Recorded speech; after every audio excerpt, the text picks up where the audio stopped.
Ban Ki-moon is in Iran. What do you believe his intentions are for being in the country and at this summit?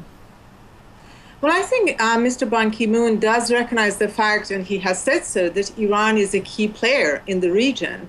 And nothing much really can be solved without Iran's participation.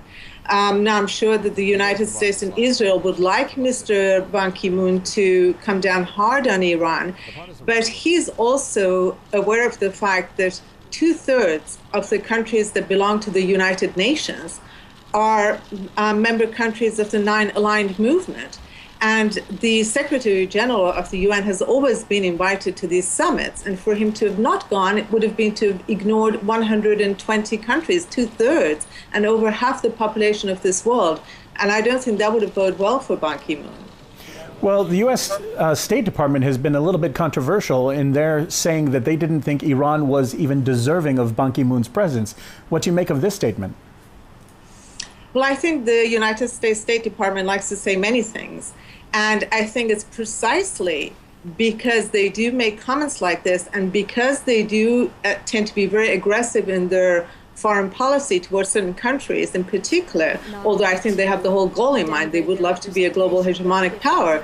The non-aligned movement, NAM, is 100% coming together to resist this kind of aggression, to resist this kind of double standards and hypocrisy.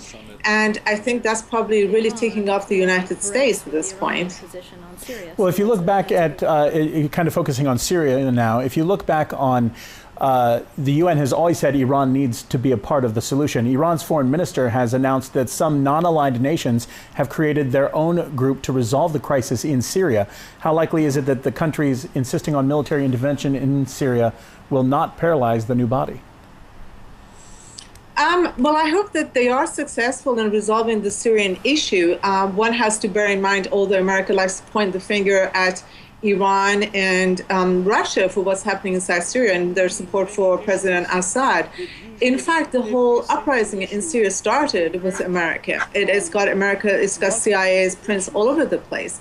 So one would hope that the bloc, the Nine-Aligned Movement bloc, can come together and resist all pressure and really resolve the crisis, which is really spilling over into other countries, neighboring countries.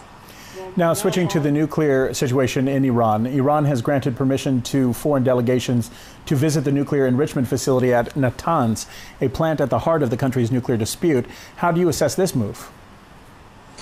I'm not sure if Iran has, in fact, extended the invitation to heads of countries. I know that Mr. Ban Ki-moon was told that he could tour the facilities. And this really is not very surprising because, as you would know, your viewers would know, the IAEA has a 24-hour round-the-clock monitoring system of the facilities. Mr. Ban Ki-moon can watch it from his office at the United Nations. So I think that it's just a very courteous gesture on behalf of Iran to invite him to tour the facilities. And briefly, in your recent article speaking about U.S. sanctions against Iran, you said that the country is not the only target of these sanctions. What do you think these other targets are? Could you expand on that a little bit? Well, I believe, for one thing, America is undermining the sovereignty of every country, not just those that are participating in the summit. But America has, in fact, told other countries that they must go against their own national interests. They must face a possible recession. And as we know from what happened in Iraq, infanticide took place there. Over 500,000 children died. And this is the path that America is asking all nations to pursue, to become complicit in the destruction of human life, to go against their own national interests.